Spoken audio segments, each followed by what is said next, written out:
La doctora Ileana Rodríguez Santibáñez está con nosotros para analizar los más recientes acontecimientos en torno a pues lo que está ocurriendo en Estados Unidos, las declaraciones de Donald Trump y las acciones. ¿Por dónde comenzamos? Quizá hablando de lo que ha ocurrido de no permitir a medios como CNN, New York Times, entrar a las conferencias habituales de prensa en la Casa Blanca.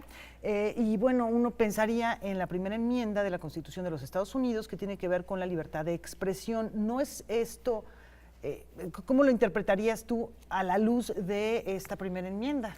Bueno, a mí sí me parece una franca violación a la libertad de expresión, porque ciertamente no solo es la primera enmienda, sino también los pactos que ellos mismos han reconocido, como el Pacto de Derechos Civiles y Políticos de los Estados, donde también se habla, y también la Declaración Universal de los Derechos Humanos, de la libertad de expresión y también del derecho a la información. Es decir, también está dañando no solamente estas cadenas noticiosas, sino también, por supuesto, el derecho de los particulares o de los ciudadanos en informarse a través de los medios que ellos decidan.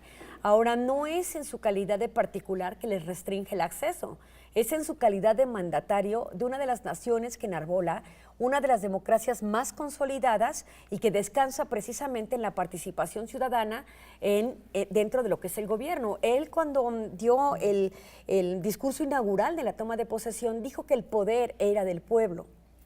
Y ahora está negando esta posibilidad a los estadounidenses. Lamentable lo que está ocurriendo en Estados Unidos, pero que también va vinculado a una serie de acciones y promesas de su propia campaña.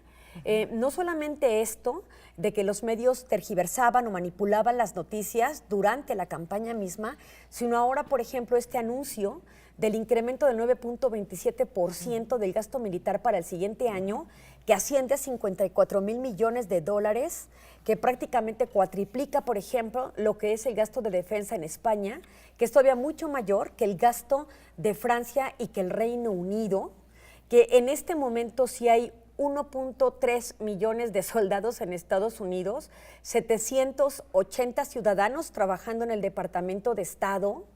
Hay toda una infraestructura de los llamados también soldados de fin de semana, que participan en operaciones en otras entidades, en otros estados. Esto se va a superar. Se dice que va a duplicar lo que hizo en 15 años desde la caída de las Torres Gemelas del 1109. El gasto se va a incrementar de manera importante. Entonces, ¿a costa de qué? A costa de la reducción del gasto de ciertas agencias o departamentos de Estado, principiando, por ejemplo, sí, cultura, pero algo muy importante. ¿Qué no le gustaba a Trump durante su campaña? El calentamiento global. Él no creía en eso. Y ciertamente se pretende recortar al Departamento de Protección al Medio Ambiente, recortarlo. Dicen que puede ser incluso desahuciarlo, una puñalada a esa agencia. Incluso también al propio Departamento de Estado representado por el ex CEO de ExxonMobil, que es precisamente Rex Tillerson.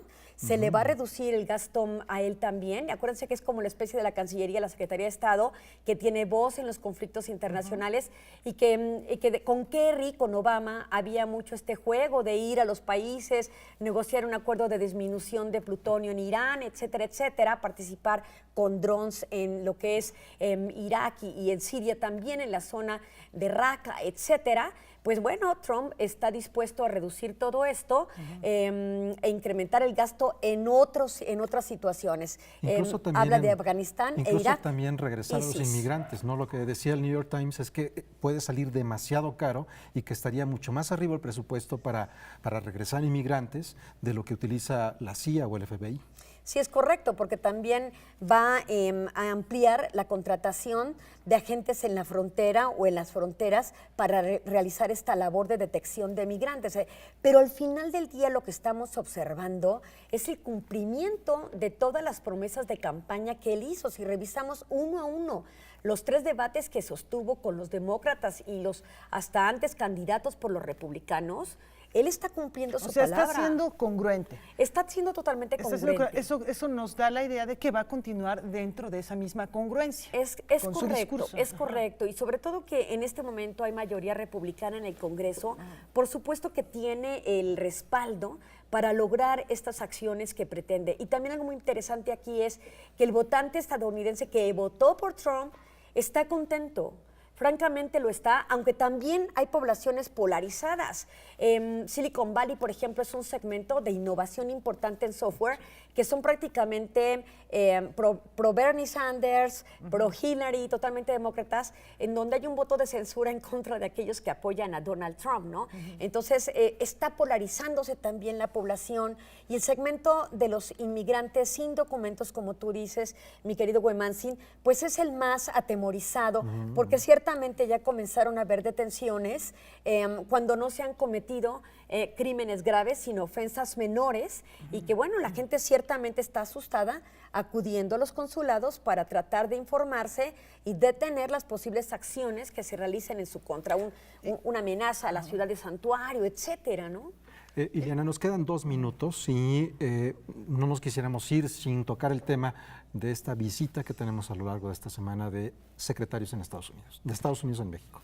Bueno, pues hay que verlo, miren, porque también hoy muy ad hoc salió la noticia de que Wilbur Ross, que es prácticamente el secretario de Comercio, que es un archimillonario en Estados Unidos, va a ser el que se encargue de la negociación de toda la agenda comercial. Entonces, tiene la visión de un empresario que ha obtenido mucho. Hay que ver cuál es el posicionamiento de estos voceros del presidente estadounidense y ver qué tanto pueden llegar a controlar la agenda de un trumpismo, de un Donald Trump dispuesto a mirar solo a su pueblo en un nacionalismo exacerbado que puede llegar a ser un proteccionismo en contra de los estados con los que ha mantenido alianzas históricas y, por supuesto, este país, cuyo socio comercial es precisamente Estados Unidos, el primer socio comercial. Pues muchas gracias, Ileana, por comentarnos acerca de esto. A lo mejor nos dicen que tenemos un minutito también, la cuestión de la reforma sanitaria, la reforma al sistema de salud. ¿Algún comentario brevemente? Sí, no, ese tema del Obamacare y el Medicare que él quiere quitar va a tomar tiempo, no va a ser una acción inmediata por los segmentos vulnerables que pueden ser afectados directamente. Tomará más tiempo esa acción, será más a mediano y largo plazo que todas aquellas acciones inmediatas que en este momento ya ha pronunciado el mandatario. Sin embargo, no cejará en su intención de acabar con todo el legado Obama. Eso es un hecho y esto es lo que estamos viendo en esta nueva era del trumpismo, recordando la Reaganomía o a Reagan en los 80s. Pues muchísimas gracias, Ileana, por venirnos a platicar. A ustedes, hasta pronto.